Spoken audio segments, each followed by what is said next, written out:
सत्कर्म भजन, एक लोटा पानी का भी सतभाग हमारे भाग्य में है। जिस व्यक्ति के रीढ़ की हड्डी में परेशानी हो या रीढ़ की हड्डी तकलीफ दे रही हो, पीठ का भाग तकलीफ दे रहा हो, डॉक्टर बोल रहे हो या कसर गया या कोई क्रम, मान लो कोई मस्तिष्क से जुड़ी बीमारी हो, ट्यूमर हो गया हो, कोई कुछ हो गया हो, गांठ पड़ गई हो मस्तिष्क के अंतर्गत, तो शिव महापुराण की कथा कहती है प्रदोष के दिन, जिस दिन मंगलवार की भौम प्रदोष का दिन हो महाराज, प्रदोष काल में प्रदोष के दिन शंकर भगवान को बीले का गुर्दा, जो बीला होता बील फल का अंदर का गुर्दा भाग शंकर के शिवलिंग पर प्रदोष काल में मल दिया जाए। मलने के बाद थोड़ी देर बाद उसको उठा लिया जाए, शिव जी का अभिषेक पूजन स्नान करा दिया जाए, पूजन स्नान आदि सब कराकर दियाबंदी लगाकर भगवान शंकर के मंदिर पर ही बाहर बैठकर उस गुर्दे का थोड़ा सा भाग मुख में पालो, थोड़ा सा भाग लेकर आ जाओ। 7 से 8 दिन तक उस भाग का प्रतिदिन सुबह के समय पर सेवन कर लीजिए। तुरिये की प्रॉब्लम हो या मस्तिष्क से जुड़ी हुई प्रॉब्लम हो वो समाप्त हो जाता है महाराज। भौम प्रदोष के दिन मंगलवार प्रदोष का स्मरण जो सुख दिया है वो आनंद। किसी भी प्रदोष के दिन प्रदोष काल में एक बार लगा दे, उसके बाद में अपनी कामना कर कर बेलपत्री एक छोटा सा उपाय अवश्य करिएगा। अगर बच्चे कोई एग्जाम में बैठ रहे हैं या कंपटीशन एग्जाम है या नौकरी के लिए अप्लाई कर रहे हो, मान लो 4-6 महीने से बैठे हो, 8 महीने से बैठे हो, सर्विस नहीं है, नौकरी नहीं है, तो एक छोटा सा उपाय अवश्य करिएगा शिव महापुराण का। महाराज बेलपत्री के पेड़ के नीचे विराजमान होकर, बेलपत्री के पेड़ के नीचे जिसको नौकरी के लिए या एग्जाम में बैठ रहा है वो जल चढ़ाए, बेलपत्री के पेड़ के नीचे थोड़ा सा दूध चढ़ाए, फिर जल चढ़ाए और अपने राइट भाग में घी का दिया और अपने लेफ्ट भाग में तेल का दिया। किसी भी प्रदोष के दिन प्रदोष काल में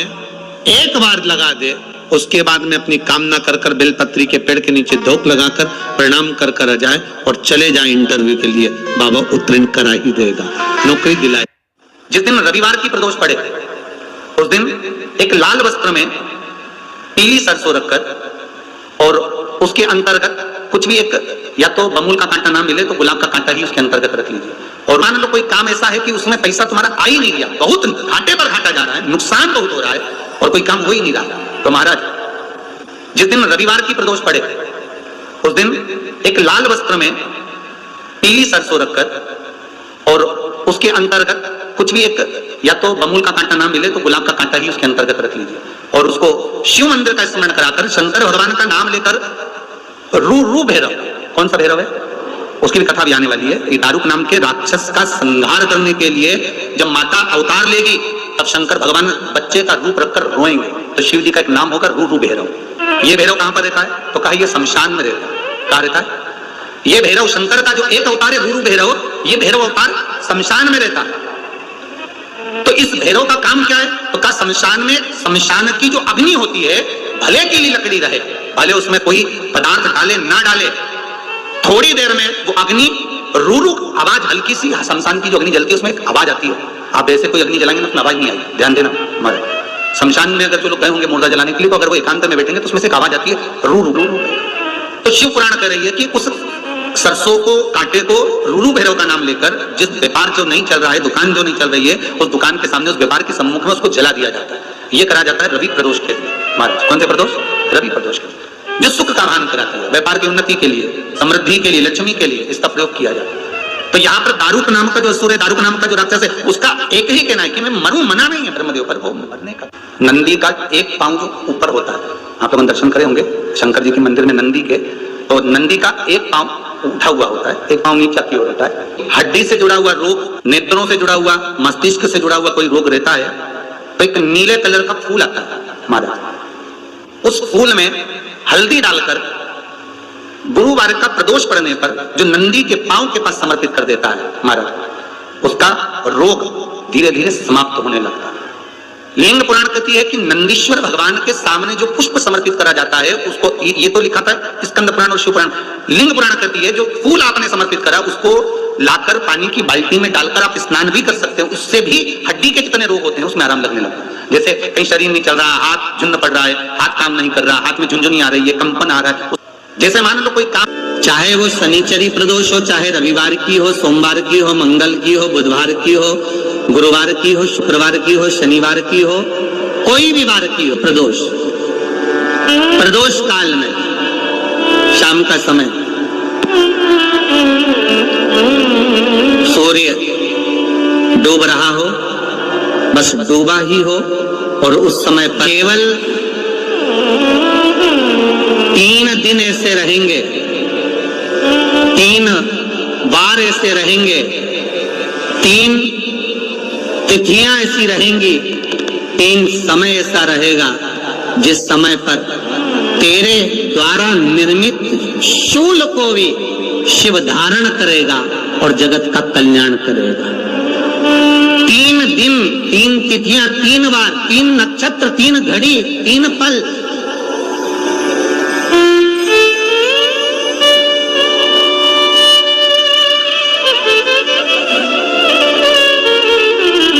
जिसमें बाबा शूल भी धारण करते हैं, और शूल अकेले धारण नहीं करते महाराज। जो धतूरा होता है ना, दर्शन करें धतूरे के, कांटे कांटे सा होता है धतूरा, तो वो धतूरे के साथ में बाबा शूल धारण करते हैं। बेलपत्री के शूल को, ये बहुत बहुत आनंदमय कथा है महाराज जी। जिसके जीवन में हमेशा कांटे ही मिले हैं। बेटी बड़ी हुई तो घर में मायके में दुख देखा, और मायके से गई ससुराल में तो ससुराल में दुख देखा।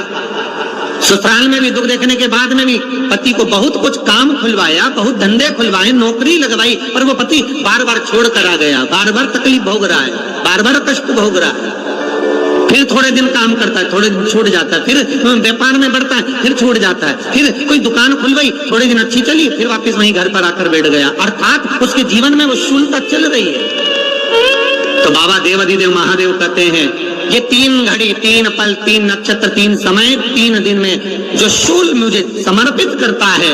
उसके जीवन से मैं शूल हटा देता हूं। वो 3 दिन लिखे स्कंद पुराण में।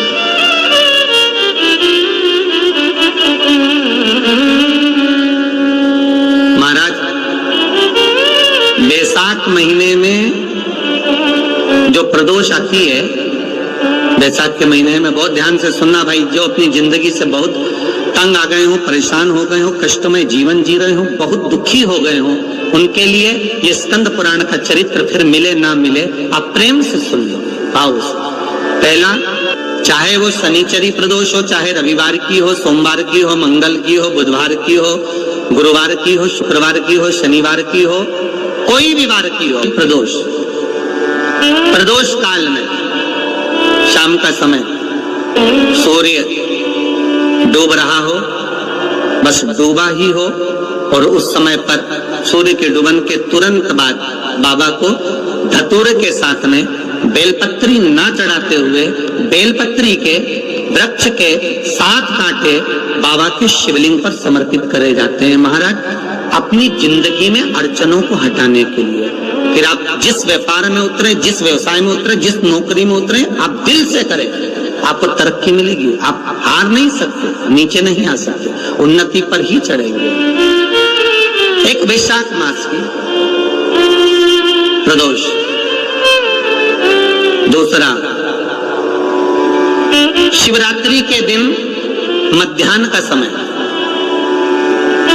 महाराज, जो बड़ी शिवरात्रि होती है माघ की, बड़ी शिवरात्रि के अंतर्गत मध्याह्न का समय, दोपहर के ठीक 12 बजे, चाहे फिर वो कोई भी दिन हो महाराज, शिवरात्रि जिस दिन पड़ रही हो,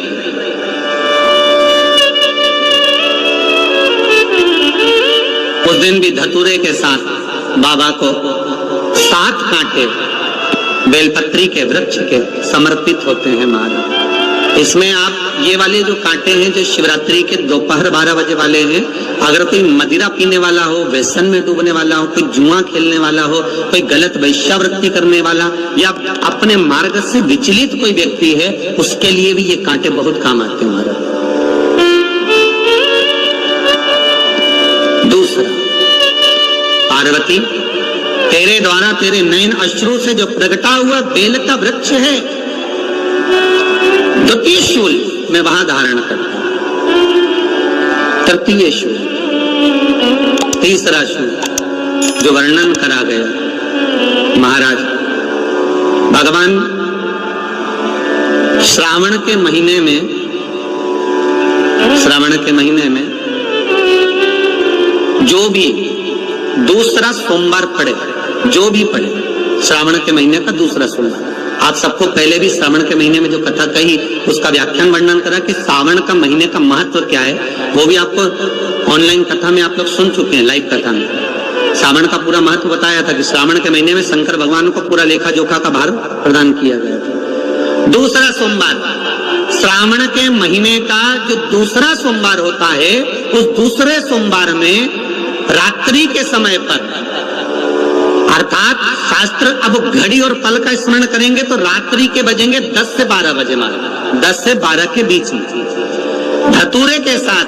बाबा को शूल समर्पित होता है महाराज। ये भी हमारी बाधाओं को, हमारी तकलीफों को, व्यापार व्यवसाय के लिए, नौकरी सर्विस के लिए, बहुत सारे एग्जाम में आप बैठ लिए, गवर्नमेंट एग्जाम के लिए बैठ लिए, नहीं हो रहा, ये 3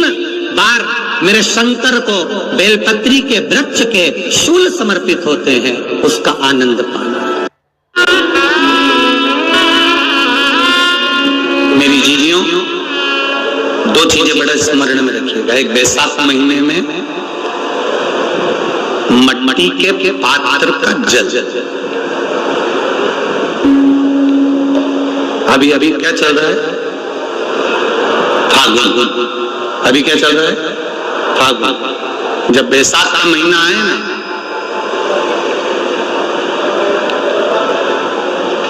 जितने यहां बैठे और जितने आस्था चैनल पर सुन रहे और जितने फेसबुक यूट्यूब पर कथा श्रवण कर रहे, जितने मोबाइलों पर देख रहे,